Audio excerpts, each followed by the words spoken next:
E a reciclagem é o tema de hoje no quadro CNN Terra. Vamos saber na prática como fazer essa reciclagem, claro, com a ajuda do professor Pedro Cortes, analista de clima e meio ambiente da CNN Brasil, que fez o favor de encher a nossa bancada de lixo, ou melhor, resíduos. Resíduos. Boa noite, professor. Boa noite. Aqui a gente tem todo tipo de material. Tem isopor, caixa de leite, tem plástico, plástico mole, plástico duro, plástico bem mais duro, vidro. Tudo isso vai junto na reciclagem. Se eu não tenho espaço na minha casa para papel, para plástico, plástico mole, vidro, eu posso colocar tudo num lugar só? Boa noite, Márcio. Pode sim, pode colocar. Antigamente as pessoas tinham que fazer essa separação, Sim. mas hoje as cooperativas elas têm já uma estrutura para que essa separação seja feita dentro da própria cooperativa. Então é por isso que a gente normalmente verifica que os resíduos eles são diferenciados em orgânicos e inorgânicos. Os inorgânicos vão para a reciclagem, e os orgânicos vão ou para compostagem ou para os aterros sanitários. Uma dúvida que eu tenho em casa. Esse plástico aqui, o que tinha aqui? É queijo? Queijo. É um plástico muito mole. Ele é reciclado ou ele deve ser descartado da mesma forma que eu descarto esse aqui de... O senhor malha? Sim. Então é para isso. Whey protein. Só proteína. Descarta da mesma maneira, professor? Pode colocar dentro, pode colocar tudo dentro e vai, porque isso daqui vai ser... Na verdade, se pudesse ser separado é melhor, facilita a triagem, claro. Mas no final tudo isso vai ser triturado, eles vão fazer a separação pelos tipos de plástico e depois isso vai servir de matéria-prima para a indústria de plástico. Essa reciclagem é feita de maneiras diferentes para esse material mais mole do que para esse material mais duro? Basicamente não, Márcio. Tudo isso acaba sendo triturado, eles fazem a separação desse material pelo tipo de plástico e cada um tem uma destinação separada, mas o processo básico é o mesmo, em princípio. Entendi. Quando eu morei no Japão, eu aprendi que a gente tinha que abrir... Nem era muito trabalhoso, não. Tinha que fazer a separação, mas não era nada muito como a gente pensa.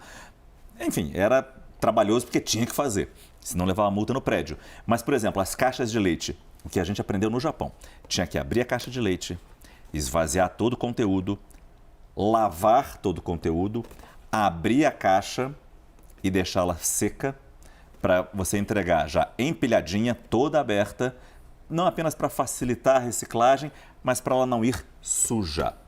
Como é que funciona aqui no Brasil, professor? Não é necessário isso, Márcio. Você pode colocar a caixa com a tampa diretamente... Com a tampa? Boa com pergunta. A tampa, diretamente para a reciclagem junto com os demais resíduos sólidos. Entendi. Tá? Porque as cooperativas elas dão conta de fazer esse serviço. Eu não recomendo que seja feita a lavagem, porque em muitos municípios nós temos falta de água para abastecimento e a gente estaria usando água pronta para o consumo humano, limpa, para fazer esse tipo de limpeza. E as cooperativas elas podem ter uma estrutura onde, por exemplo, fazer o uso de... usar água de reuso, né? Uma água que não seja para consumo humano, mas o suficiente para higienizar essas caixas que, em geral, elas vão ser utilizadas para fazer telhas. Né? Aquelas telhas antigas de cimento amianto, né? O amianto ele provoca câncer, ele foi banido, né? Então essas caixas entraram em substituição às telhas de amianto e hoje se encontra nas lojas de material de construção telhas feitas com caixas longa-vida. É bom que a gente vai sabendo os gostos dos nossos contribuintes aqui. Ovo de codorna, o senhor gosta? Então, veja, não é necessariamente tudo que está aqui foi coisas que eu consumi, né? Mas agora, bom, remédio tomara que não tenha sido o senhor. Isso aqui também é reciclado, professor? Qual é o cuidado que a gente tem ao descartar esse tipo de embalagem de remédio? É levar direto nas farmácias. As farmácias têm postos de coleta para essas embalagens e para os rótulos, né? As caixinhas, as bulas, né? Então você tem dois depósitos ali onde você pode colocar, normalmente fica na porta da farmácia, você não precisa nem perguntar, já está ali para fazer à disposição. Porque aqui está vazio, mas às vezes tem remédio ainda, algum remédio que você está vencido, por exemplo, você não toma mais, só tem um e você vai jogar tudo fora. É melhor não descartar no lixo comum também, porque aquele remédio pode ser um contaminante. Pode ser um contaminante. Então as farmácias têm como receber isso. Agora, só mais uma pergunta, professor. O vidro, e aqui eu percebo que foi feita uma lavagem, porque tem uma aguinha aqui no fundo aqui.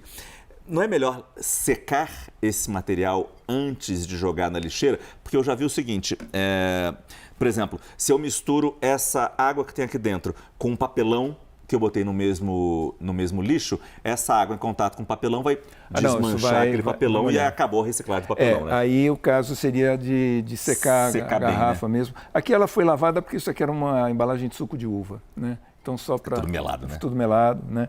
Aqui nós temos uma outra dúvida frequente que é papel laminado. Ótimo. Né? De salgadinhos, de embalagens em geral. Isso aqui vai junto com os plásticos. Isso aqui é material plástico. Pacote de biscoito, por exemplo? Pode ir também, deve ir, né? Aquilo também recicla? Sim, sim. E não precisa se preocupar com o resto de biscoito que ficou ali e tal. Não precisa se preocupar com isso. Plástico, desde que ele não esteja muito sujo, ele é reciclável. Se ele tiver, por exemplo, um prato de plástico, né, que eventualmente está muito sujo, então o ideal seria raspar aquele resto de comida. Mesmo aqui para o isopor de comida, né? Exatamente. O isopor também, muita gente tem dúvida se é reciclável ou não. O isopor, ele é reciclável. Tá? Então, tudo que está aqui é reciclável. Aqui nós temos uma embalagem de alumínio, é reciclável. Né? Eu pensei que fosse plástico, é alumínio. Não, tem uma outra parecida com ela, que é de plástico. Entendi. Muito bom. Professor Pedro Cortes, analista de clima e ambiente da CNN Brasil, nos ajudando a entender e, claro, estimulando a reciclagem que deve começar na casa de todo mundo, como a gente viu as crianças na reportagem, né, professor? Exatamente. Fantástico o comportamento das crianças e o incentivo que as escolas dão para esse comportamento. Sem dúvida nenhuma. Muito obrigado, professor. Eu que agradeço. Boa noite.